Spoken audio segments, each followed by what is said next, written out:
कोशाए आफियत।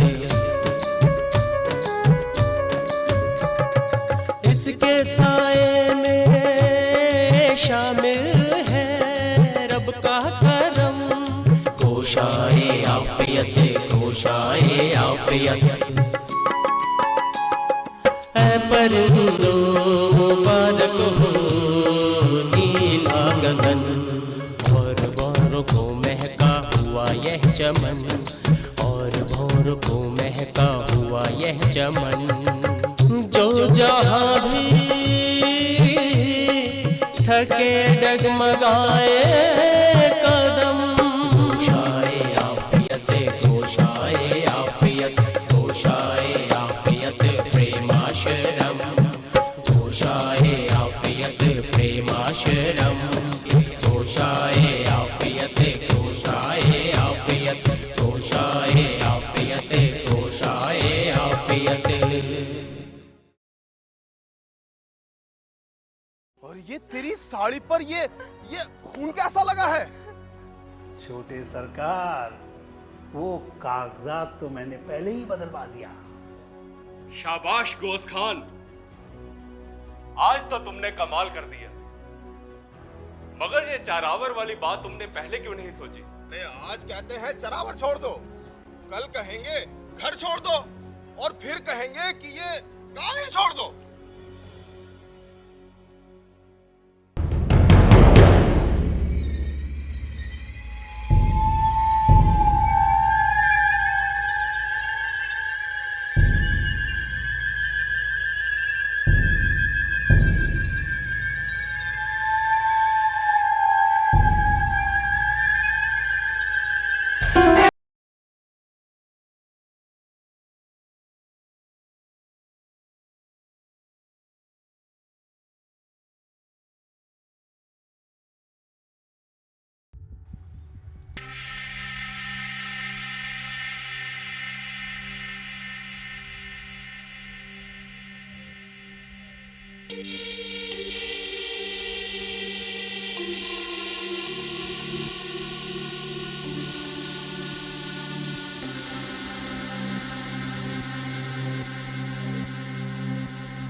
बापू को नहीं लाया?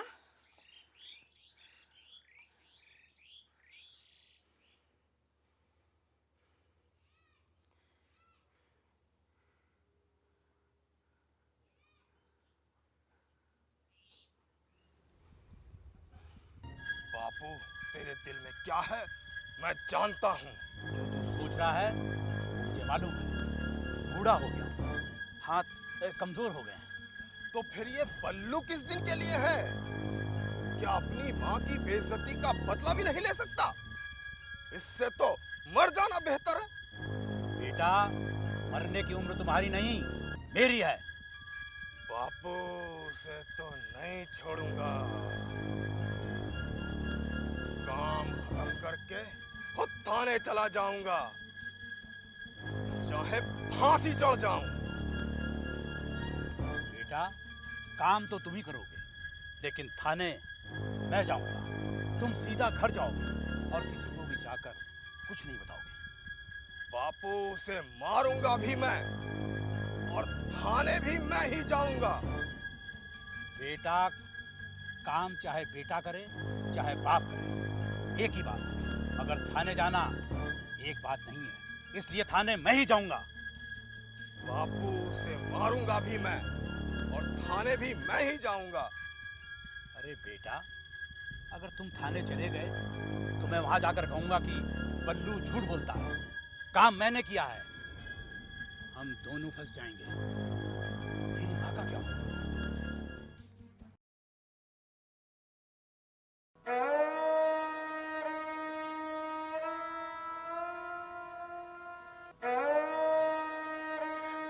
मुझे इसी बात का डर था।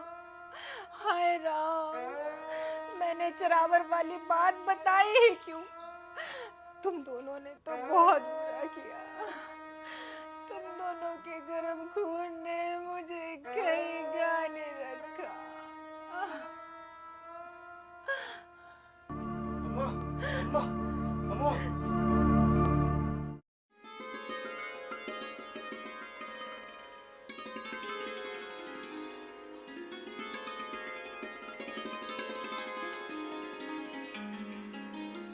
मोहतरमा गायत्री साहिबा आदाब।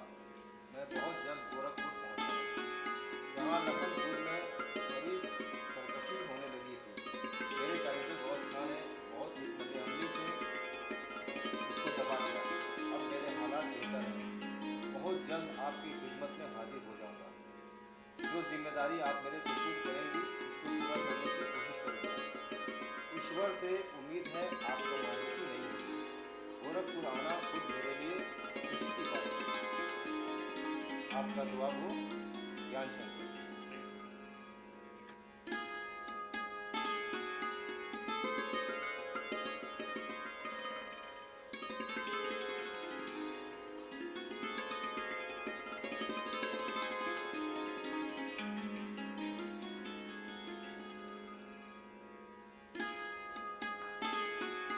सरकार, सरकार, किसी ने कारिदा साहब को रात को जान से मार दिया।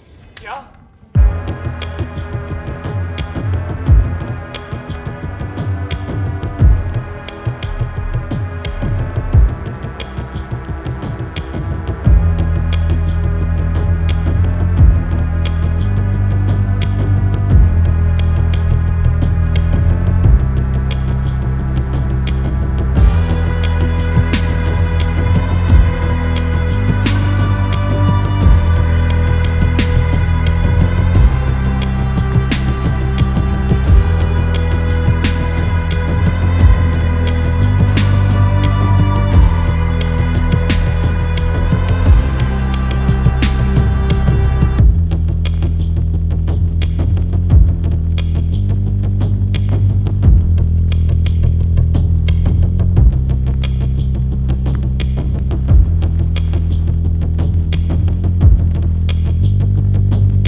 भैया, अगर आपने गांव वालों के हौसले इतने बढ़ाए ना होते तो ये काम उनके बस का नहीं था।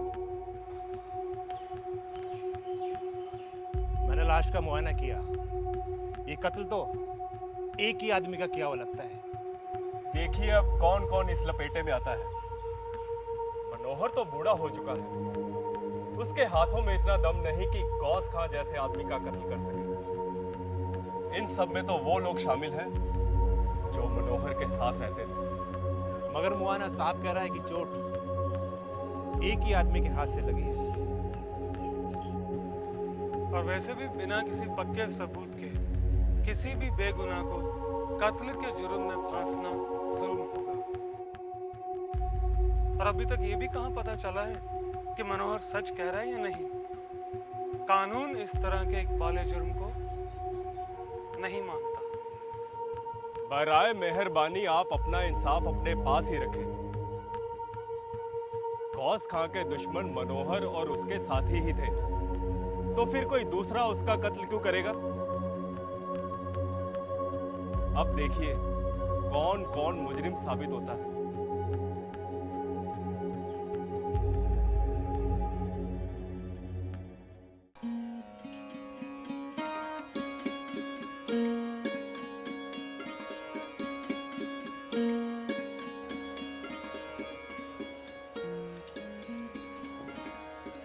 भाभी, आप लोगों को पता चला कि प्रेम भैया ने लखनपुर में क्या गुल खिलाए हैं?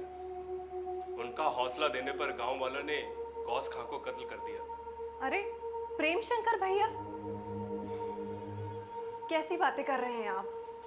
भला प्रेम शंकर भैया के कहने पर गांव वाले किसी को जान से थोड़े ना मार देंगे। और आप गौस खां को भी तो देखिए, वो गांव वालों पे कितने जुल्म करता था। तुम फिर बीच में बोल पड़ी। मैं तो भाभी को यह बताना चाहता था कि मुझे पुलिस पर कोई भरोसा नहीं। मुझे डर है कि कहीं भैया को बड़ी आसामी देखकर उन्हें झूठे मुकदमे में न फंसा दे। उन्होंने क्या जुर्म किया है? अगर वो गरीबों का साथ देते हैं तो ये कौन से कानून के खिलाफ है? कौन से कानून के तहत पुलिस पकड़ेगी उनको? भाभी, मैं आपसे बहस नहीं करना चाहता। अगर लोग फंसवाना चाहे और पुलिस फांसना चाहे तो पुलिस के पास बहुत से हथकंडे होते हैं। कम से कम वो प्रेम भैया को साजिश के तहत तो गिरफ्तार कर ही सकते हैं। वो अच्छे इंसान हैं, ईश्वर उनकी रक्षा करेगा। उसके घर में देर है, अंधेर नहीं।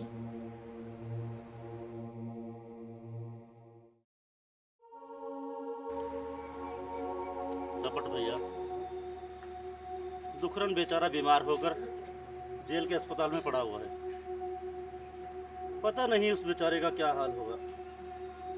तुम फिक्र मत करो कादिर, अल्लाह सब ठीक कर देगा। ये डिप्टी ज्वाला सिंह ने वकालत पास की हुई है। इन्होंने नौकरी से इस्तीफा दे दिया है।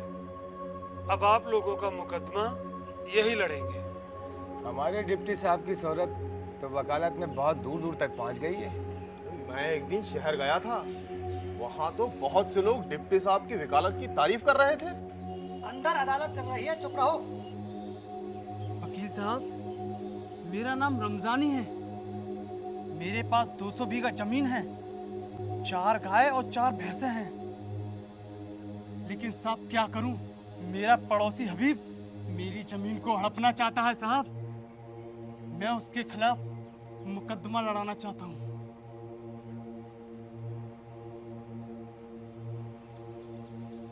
तुम्हें मैंने पहले कहीं देखा है। हाँ साहब, पास की बड़ी कचहरी में देखा होगा भीख मांगते हुए। क्या कहा तुम? भीख मांगते हो? हाँ साहब, क्या करूं, कौम का फकीर हूं। तुम्हारे पास जमीन है, गाय है, भैंसे है, उसके बावजूद भी भीख मांगते हो? साहब, अगर भीख नहीं मांगूंगा तो बिरादरी वाले क्या कहेंगे? अरे 4 पैसे क्या आ गए, अपनी औकात भूल गया, भीख मांगना छोड़ दिया। साहब, इसीलिए भीख मांगता हूं।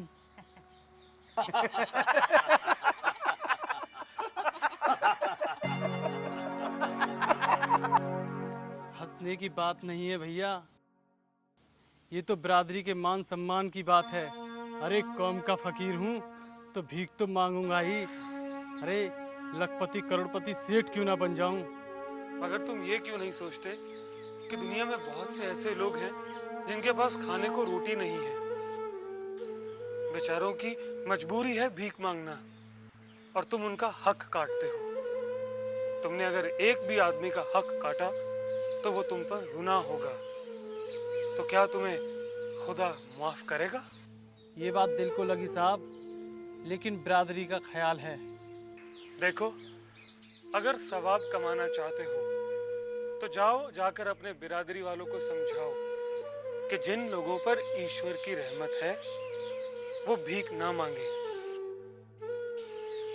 भीख मांगकर अपने आप को छोटा ना करें, क्योंकि भीख मांगकर वो दूसरे का हक मारेंगे। और हक मारना गुनाह है। साहब, आपने मुझे गुनाह से बचा लिया। आइंदा से ये गुनाह कभी नहीं करूँगा। इसी बात पे तुम्हारा मुकदमा हम बगैर फीस के लड़ेंगे। डिप्टी साहब, फीस तो हम भी नहीं दे पाएंगे। तुम लोगों की फीस प्रेम शंकर बाबू ने बहुत पहले ही दे रखी है। हाँ डिप्टी साहब, अब इन्हीं का सहारा है। मगर डर सिर्फ इस बात का है कि कहीं हमारी हमदर्दी के चलते छोटे सरकार इनके दुश्मन ना बन जाएं।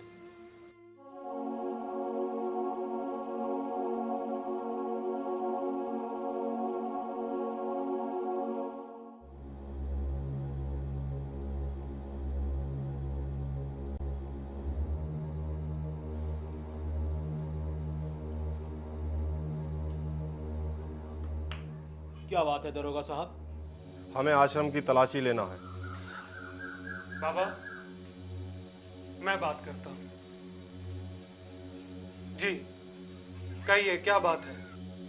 हमें यहाँ तलाशी लेनी है।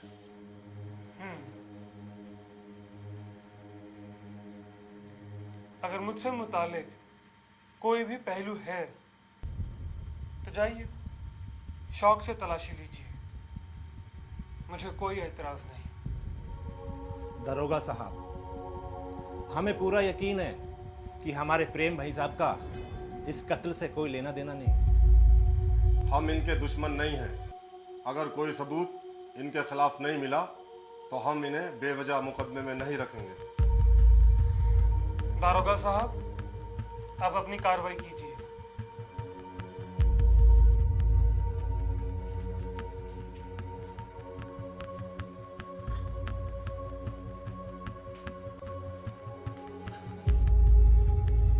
सर, हमें यहाँ क्या ढूंढना है?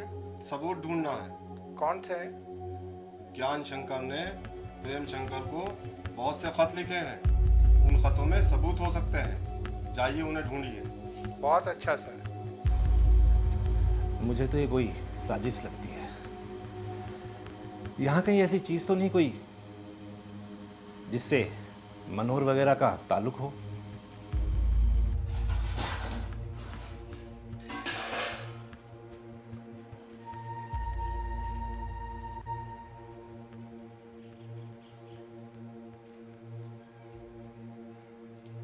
प्रेम साहब जी, ये कागजात साबित करते हैं कि आपका कातिलों से गहरा रिश्ता है।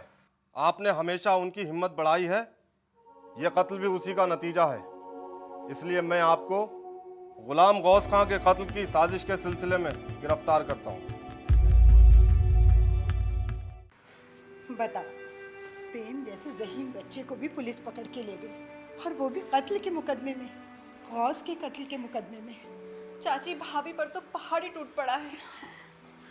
श्रद्धा, श्रद्धा, भाभी, श्रद्धा, भाभी, अरे बहू से उठो। भाभी, ये क्या हुआ भाभी को? चाची, श्रद्धा, बहू, श्रद्धा, भाभी, श्रद्धा, भाभी बहू। उठिए ना। चाची, भाभी को क्या हो गया? श्रद्धा, भाभी, भाभी कुछ बोलिए श्रद्धा, ना। श्रद्धा, बहू। भाभी, चाची, ये अभी ठीक हो जाएगी बेटा। बेटा, बेटा, तुम्हें प्रेम शंकर के बारे में पता चला? उसे पुलिस बेवजह पकड़ कर ले गई है। बेटा, मुझे बहुत परेशानी हो रही है। प्रेम शंकर का इस साजिश से क्या लेना देना है? चचा साहब, तकलीफ तो मुझे भी बहुत है। मुझ पर तो दोहरी मार पड़ी है। एक तरफ तो मेरा खास कारिंदा घोष खां मारा गया, जो जमींदारी का सारा काम देखता था। उस पर भाई साहब की गिरफ्तारी। मगर भाई साहब ने ये मुसीबत खुद ही मोल ली है।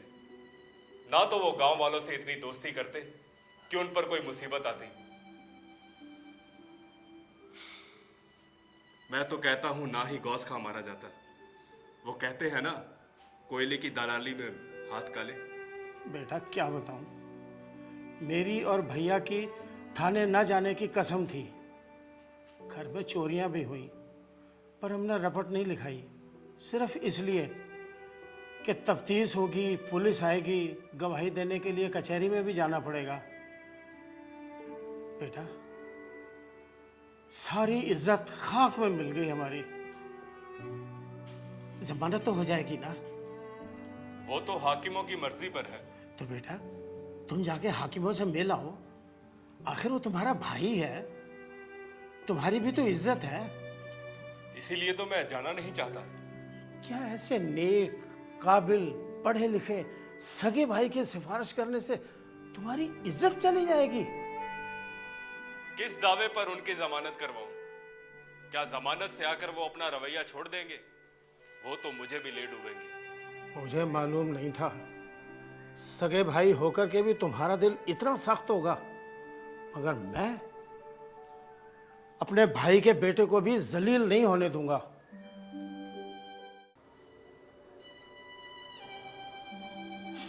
अरे अरे जमींदार साहब, आप ये क्या कर रहे हैं? बैठिए बैठिए बैठिए बैठिए बैठिए। जमींदार साहब, आप हमारे बुजुर्ग हैं, मगर यह कानूनी कार्रवाई है, यहाँ हम आपकी कोई मदद नहीं कर सकते हैं। वैसे भी अब शाम हो चुकी है, यदि कानूनी इजाज़त देगा तो हम आपकी मदद जरूर करेंगे। हम आपको मायूस नहीं करेंगे।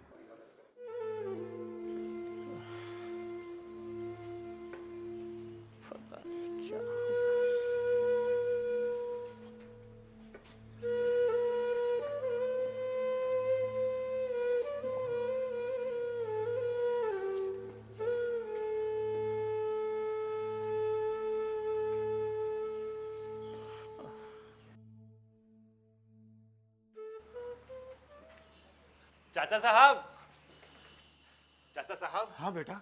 शुक्र है, जमानत मंजूर हो गई है। ये देखिए।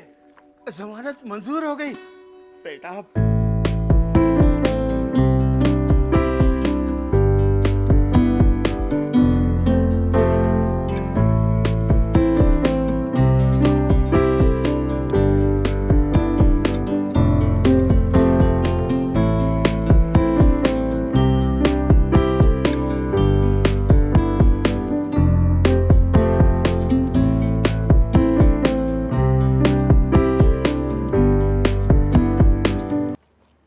मेरे पास हाथों की चूड़ियां हैं जी। इन चूड़ियों की क्या कीमत होगी? इनसे बात नहीं बनेगी। ये बहू के लिए कुछ गहने हैं। मैं होने वाली बहू के गहने नहीं ले सकता, मुझे ही कुछ और इंतजाम करना होगा। जमीन गिरवी रखनी होगी। जमीन गिरवी रखने की बात पर मेरा दिल बैठता है जी। तो ठीक है, मैं कोई और इंतजाम करूंगा। बेटा ये लो, ये रुपए मैं कर्ज लेकर आया हूं। प्रेम की जमानत हो जाए, कर्ज तो अदा हो ही जाएगा। मैं आपके जज्बात समझता हूँ चाचा साहब। ईश्वर ने चाहा तो प्रेम भैया मुकदमे से छूट जाएंगे। जब से मैंने नौकरी से इस्तीफा दिया है, तनख्वाह भी बंद हो गई, वरना आपको ये कर्जा नहीं लेना पड़ता। जानता हूं बेटा, मैं जानता हूं।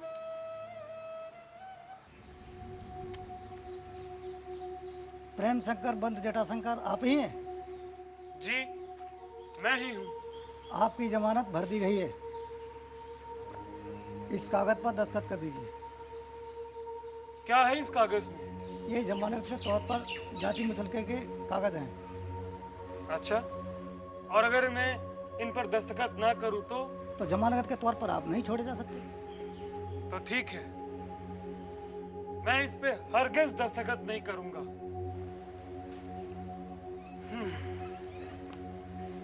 मैं इन लोगों को अकेले छोड़कर नहीं जाऊंगा। क्या बात है जी, आप इतने परेशान क्यों हैं? आज प्रेम शंकर का मुकदमा शुरू होने वाला है, न जाने जमानत पर छूटने से क्यों मना कर दिया। अजीब लड़का है, जमानत के लिए इतनी भागदौड़ की, कर्जा भी लिया और उसने छूटने से इनकार कर दिया। आप उससे पहले ही पूछ लेते ना। अरे मैंने तो पहले ही कहा था, जमानत पर छूटकर अपनी पैरवी कर सकता है, मगर नहीं माना। अब तो दुआ करो कि गवाह उसके सामने टिक ना सके।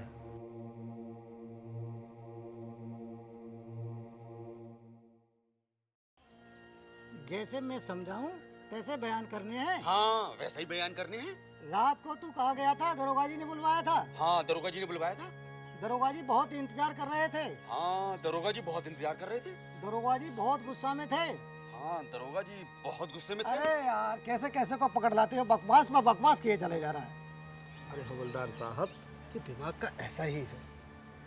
जब भी आप इससे कोई बात कहेंगे ना कि आपने ऐसा कहा, ऐसा किया, तो ये आपकी हाँ में हाँ मिलाने के लिए उस बात को दोहरा देगा। ये हमेशा का ऐसा है। तो ये तो सारे मुकदमे की रेड मार डालेगा। मगर हवलदार साहब, ये तो बड़ा ही अहम गवाह है। ये हमेशा गौस खान के साथ रहता था, उसके हाथ पांव दबाता था, उसकी चाकरी करता था। जितना इसे पता है उतना मुझे भी नहीं पता। बस आप जल्दी से इसे बयान सिखा दीजिए। चलो ठीक है। शौकीन जी, तुम गौस खां के खास नौकर थे। जी मैं खास नौकर था। इन मुल्जिमान को जानते हो? जी मैं जानता हूँ। इन मुल्जिमान का गौस खां से झगड़ा था। झगड़ा था? कत्ल की रात को प्रेम शंकर के अलावा रात को ये सारे मुल्जिमान डेरे पर जा रहे थे। हाँ ये सब लोग डेरे पर जा रहे थे और इन्होंने गौस खां को कत्ल कर दिया। हाँ गौस खां को कत्ल कर दिया। I object your honour. सरकारी वकील अपना बयान गवाह की जुबान से कहलवाना चाहते हैं। कानून में गवाह के मुंह में अपनी जबान देना चाहते हैं। Objection sustained. मुझे कुछ सवाल करने की इजाजत दी जाए। इजाजत है। जब कत्ल हुआ तो तुम वहां मौजूद नहीं थे, ये बात हमने मालूम कर ली है। हाँ आपने मालूम कर लिया है। सोच समझ कर बोलो, ये तुमने गलत बोला। हाँ ये मैंने गलत बोला। प्रेम शंकर बाबू का कभी गौस खां से झगड़ा नहीं हुआ था, ये बात भी हमें बताई गई है। हाँ आपको बताई गई है। क्या इस गवाह के बयान जारी रख पाएंगे?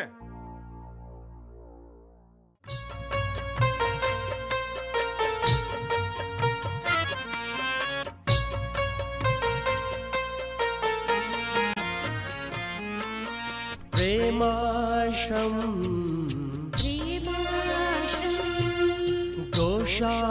गोशायाफियत प्रेमाश्रम।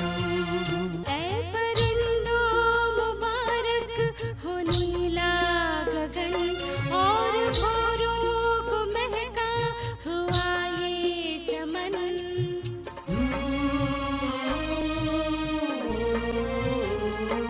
जो जहाँ भी थके डगमगाए कदम, जो जहाँ भी थके डगमगाए कदम।